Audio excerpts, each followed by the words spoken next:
Imagine cooking a feast you will never eat. You stand in a smoky kitchen before sunrise.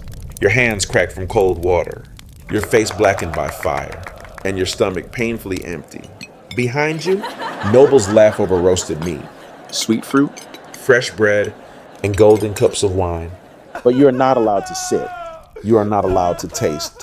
You are not even allowed to complain. Because in this world, food does not go to the hungriest person first. It goes to the most powerful. And if anything is left, Maybe you eat. Maybe you are a medieval kitchen servant. And every day, you feed everyone else before yourself. you wake before the sun, Not because you are rested. because the kitchen must be burning before the Lord opens his eyes. The room where you sleep is cold, cramped, and shared with other servants. Your blanket is thin. Your clothes still smell like smoke from yesterday. Your hands ache before the work even begins. There is no peaceful morning, No warm breakfast. no quiet moment to gather your thoughts. Only orders. Bring the wood. Fetch the water. Clean the floor. Stir the pot. Move faster. Before the nobles even begin their day, Yours is already punishing you. You step into the kitchen. and the heat hits your face like a wall. The fire is already roaring. Smoke clings to the ceiling. Pots hang over open flames. The floor is wet with spilled broth. Grease, ash, and scraps. Rats move near the corners, bold enough to search for crumbs before the servants can. And this is where you will spend the day, not at the table, Not near comfort. but beside fire, knives, boiling water. And hunger, The first task is water, heavy buckets from the well. Again and again, your fingers burn from the cold iron handle. your shoulders ache before the first meal is even prepared. Then comes firewood. Large bundles stacked near the wall. You carry them inside while sparks jump from the hearth and smoke stings your eyes. Then the cleaning begins. Yesterday's bones, Old grease, dirty bowls, sticky wooden tables, rotten vegetables. Everything must be cleaned before the real cooking begins. But there is no soap like you imagine today. no clean modern kitchen, no safe workplace. Only rough cloth, cold water, ash, sand. In tired hands, you scrub until your fingers feel raw. And still, The smell does not leave. The kitchen smells of smoke, sweat, blood, animals, sour ale, wet stone, and old fat. After enough time, you stop noticing it. That may be the saddest part. A terrible place can become normal if you are trapped in it long enough. By morning, the cooks begin shouting, "A noble family is hosting guests tonight."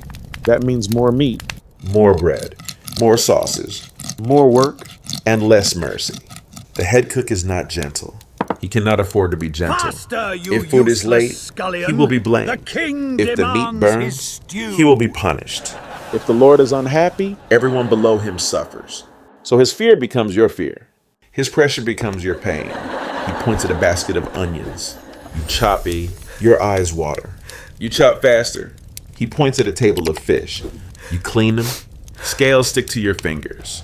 The smell clings to your clothes. He points to a heavy pot. You stir. The handle burns your palm. You do not drop it. Dropping it would cost food. And food is worth more than your comfort. The nobles upstairs do not see this. They will see only the finished feast.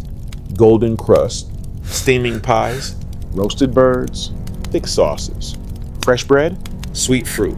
They will not see the girl who cut her finger while slicing vegetables. They will not see the servant who nearly fainted from smoke. They will not see you staring at food all day while your own stomach twists with hunger. That is a cruel trick of servant life. Your labor becomes invisible the moment the food looks beautiful. By midday, the heat becomes unbearable. The kitchen is louder now. Someone drops a tray. Someone screams after touching hot iron. Someone laughs bitterly because there is no time to cry. The fire keeps growing. Your face burns. Your back sweats. Your throat feels dry from smoke. You want water, But the bucket is for cooking. You want bread. but the bread is counted, You want to sit. but there is no chair for someone like you. A servant tries to steal a small bite from a broken crust. The head cook catches him. The room goes silent. The punishment is not dramatic. That makes it worse. A slap, a shouted warning. A threat to remove his place in the kitchen. Because losing this terrible job could mean something even worse. Hunger outside the castle walls. In this world, even misery can become something you're afraid to lose. As evening approaches, the feast begins to take shape. Roasted meat turns golden over the flame. Bread rises near the oven. Sauces thicken. Fruit is arranged carefully. Goblets are polished. Wooden platters are wiped clean. Everything looks rich. Everything looks warm. Everything smells like a dream. And yet you know the truth. This food is not for you. Your hands made it. Your back carried it. Your skin burned beside it. But it belongs to people who may never know your name. Then the serving begins. This is the most dangerous part. Not because of swords, because of speed. Trays are heavy. The floor is slippery. The hall is crowded. Nobles are impatient. You carry the first platter into the great hall. For a moment, the world changes.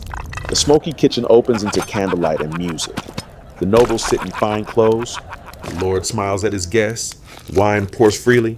Laughter fills the room. You stand there holding food you may never taste. A man at the table tears into the meat with greasy fingers. Another pushes away bread after only one bite. A lady complains that the sauce is too thick. You lower your eyes.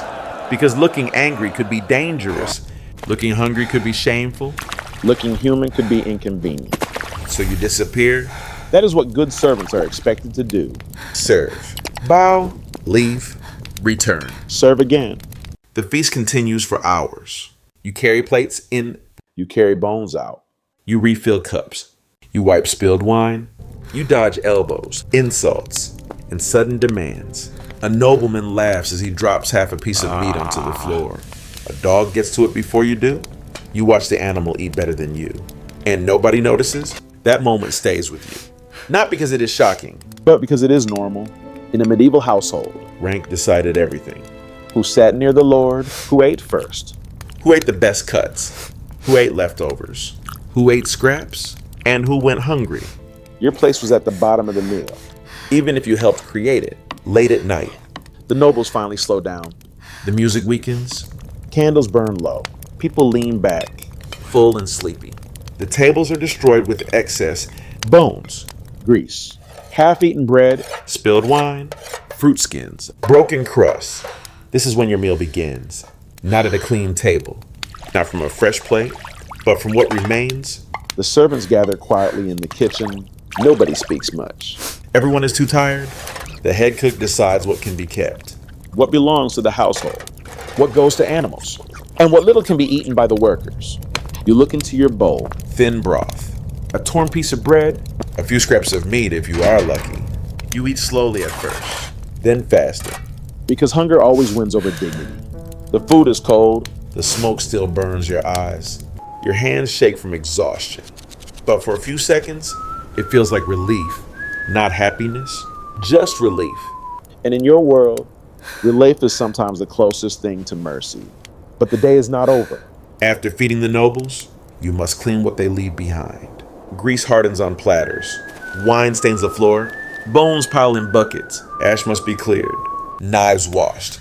Tables scrubbed. Rest chased away. The fire banked for morning. Your body wants to collapse. But the kitchen must be ready again before sunrise. That is the trap. The feast ends for them. It continues for you. Near midnight. You step outside for a breath of cold air. The castle is quiet now. The nobles sleep behind thick walls. Their bellies full. Their rooms warm. Their hands clean. You stand in the courtyard with smoke in your hair and grease on your sleeves. Your stomach is no longer empty. But it is not truly full. Your back hurts. Your feet ache. Your fingers are cracked. Tomorrow, it will begin again. More water. More wood. More smoke. More shouting. More food you cannot touch. More people who eat first. And you last. History often remembers kings, wars, castles, and banquets. It paints feasts as beautiful scenes of music, candles, and abundance. But behind every feast was someone who carried the water.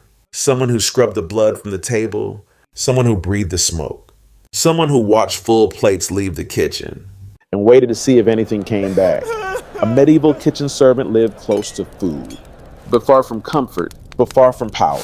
Close to the table, but never truly invited. And that is what made the life so brutal. You did not starve because there was no food. You starved because the food was not meant for you. You were fed last, and sometimes last meant not at all.